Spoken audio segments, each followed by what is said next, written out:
everyone, and welcome to today's episode. We're going to be talking about South of Somewhere by T.I. Lowe. So, this one is a contemporary fiction novel. It's Southern fiction and it fits within the Christian fiction category, and it's a standalone novel. So, why did I want to read this one? Well, I've enjoyed reading books by T.I. Lowe in the past, including Lowcountry Lost and Indigo Isle and Under the Magnolias.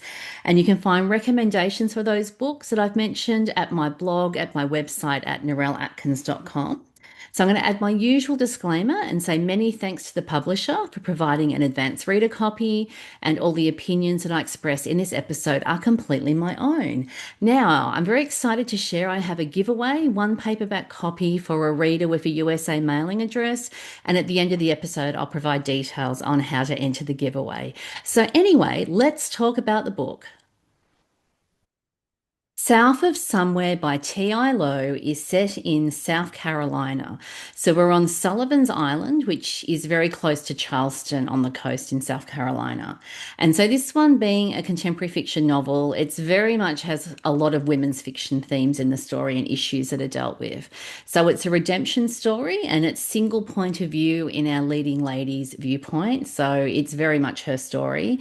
We have second chances and found family. The story also addresses some really big issues, including addictions with alcoholism and drugs. We also have our main character who's come out of rehab and is on a recovery journey.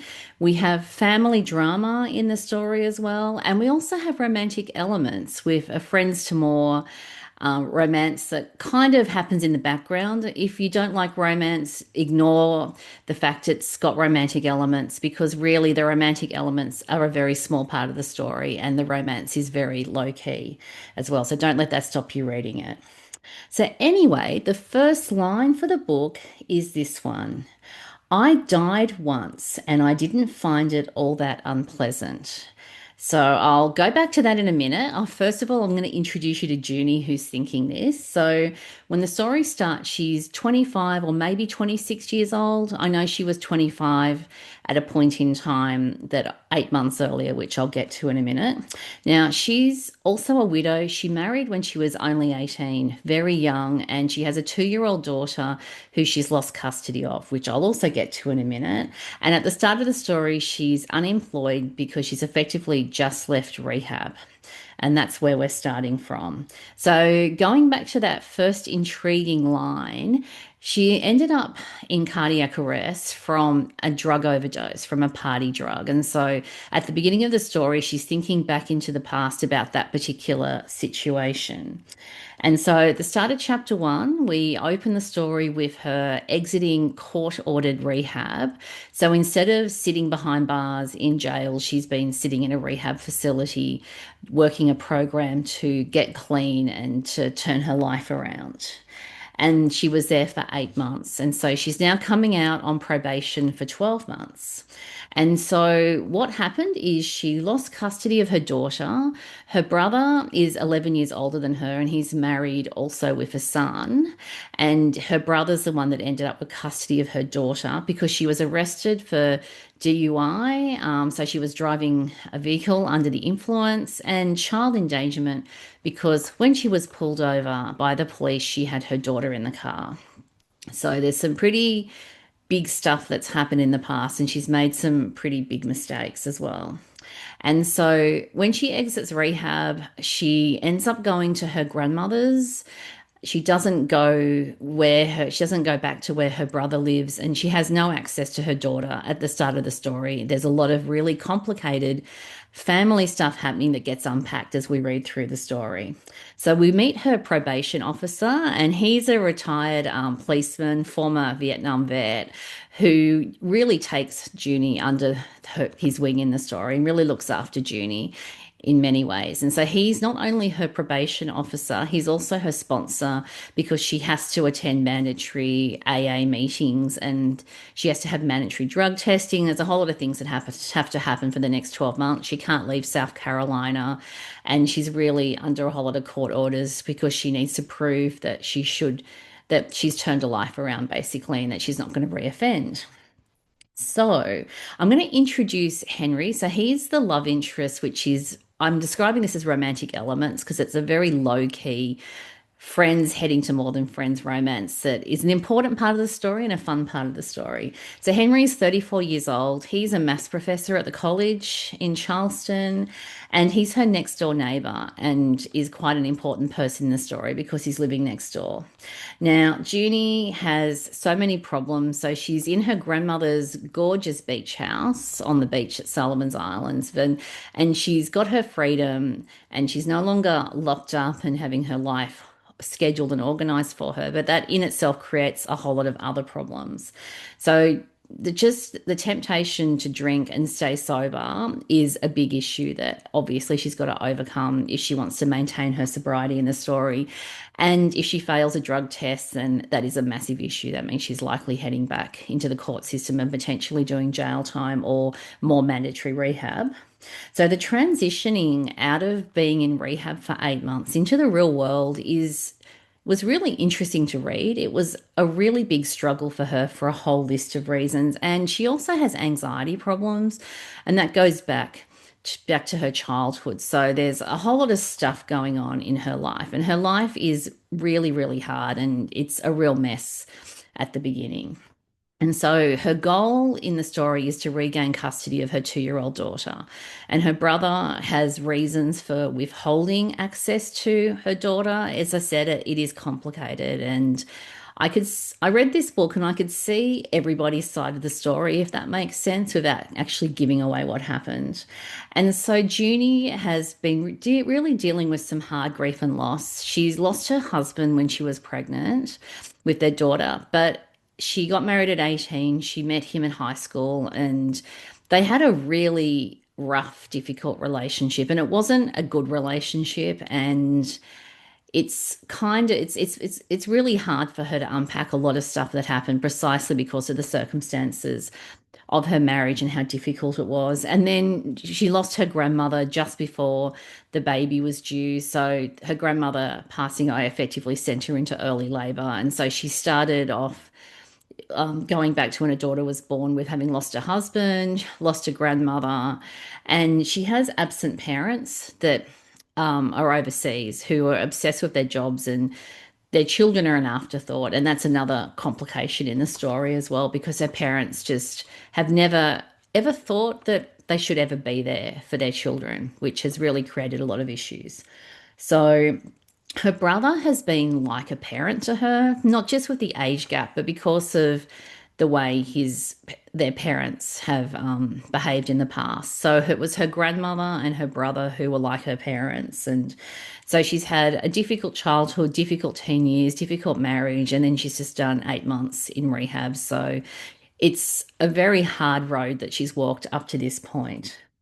And Henry, being the next door neighbor, there's secrets related to him as well. So it's not a simple friendship. That's probably all I'm going to say. And the attraction is there, but it is so totally the wrong time. And it was really good that Junie recognized that getting into any kind of romantic relationship while she's in the early stages of recovery is just a really bad idea.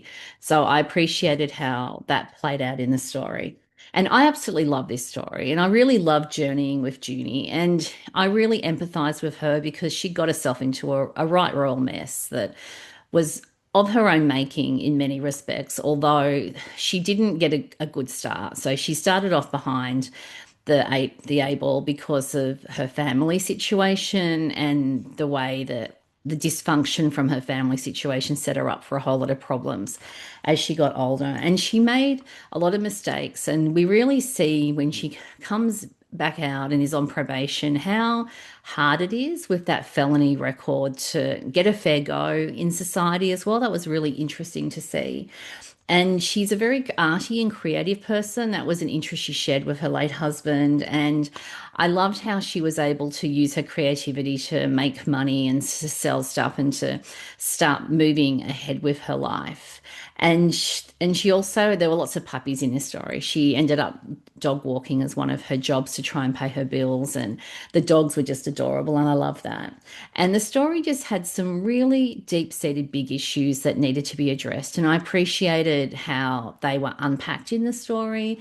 And I appreciated how all the emotional baggage that Junie had from the past, how that all had to get worked through in a really sensitive way, and it wasn't sugar coated. We actually got to see a lot of raw emotion and a lot of stuff on the page that was quite hard to read because I really felt for her and what she'd gone through. But at the same time, I felt for other family members and other people in the story. So it was quite complex in terms of how I felt about this book.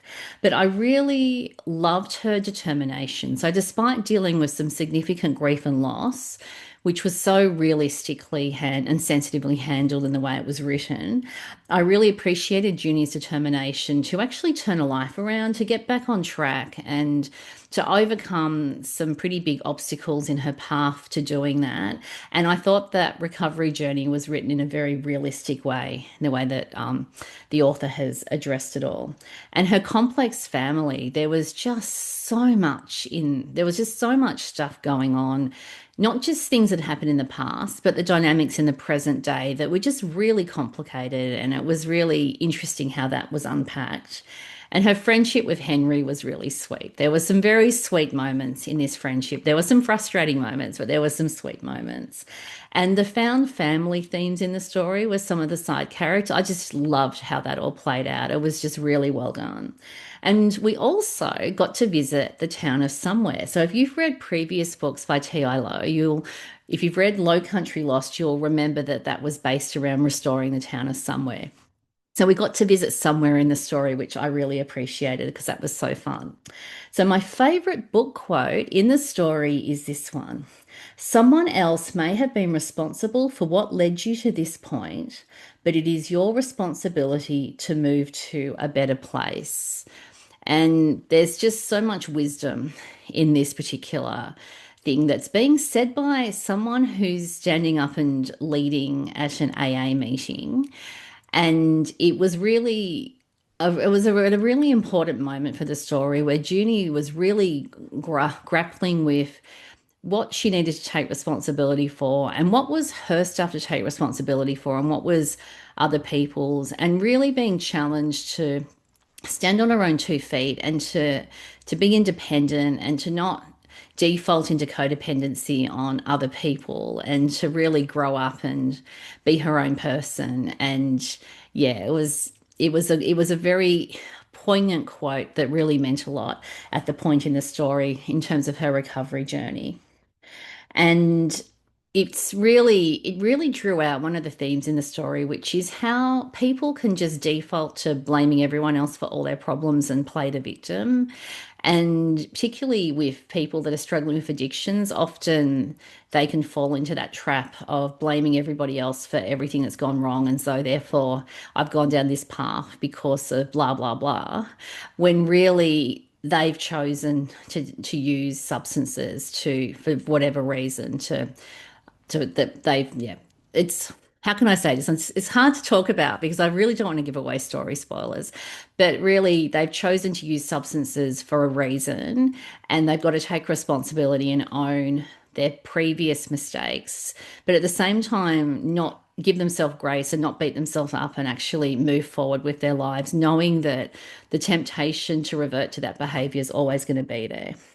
So I would describe this one as having relevant faith elements. It's a redemption story, which is obviously a perfect match with faith elements. And we have forgiveness themes is a really big, significant part of the story and a major part of Junie's journey, and also the people in Junie's life that need to also look at forgiving her for things that she's done and not holding all her sins against her forever as well. So there's sort of that dual aspect to it, which was really interesting. And we're dealing with grief and loss, which obviously fits in with the faith elements in the story as well, because there was some pretty hard stuff that had happened in this story. And Junie was really struggling with not having a relationship and having any access to her beautiful 2-year-old daughter, who, yeah, there was the way that relationship and the way that all played out was very poignant and very interesting as well. So, in terms of the impact on me, there were some very light-hearted moments in the story, and Junie was a bit of a character, and there were times when she would stand up for herself, and I'm like, "You go, girl!" Like she just was not going to put up with people walking all over her. So she had that strength of character. But there were also some really poignant moments because of the deep issues that were being addressed in the story. And this one definitely made me think. It really made me think about the journey that people walk when they're recovering from addictions and the things that can get in their way and the obstacles that they can have to overcome in terms of this, depending on the circumstances that they're dealing with. And also the family drama and the importance of found family and having supportive people around you, particularly when your family of origin and the people who are related to you leave you out to dry and basically cast you aside. And in many respects, that's how Junie felt in the story for a whole bunch of reasons.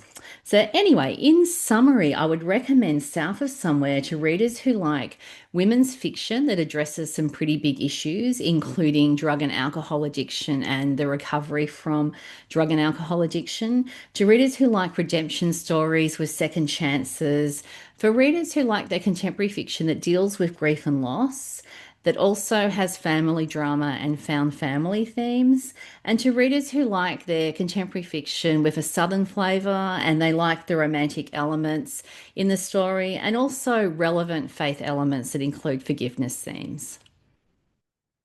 Thanks for joining me today. Does South of Somewhere sound like a book that you'd like to read? Have you read it? What did you think?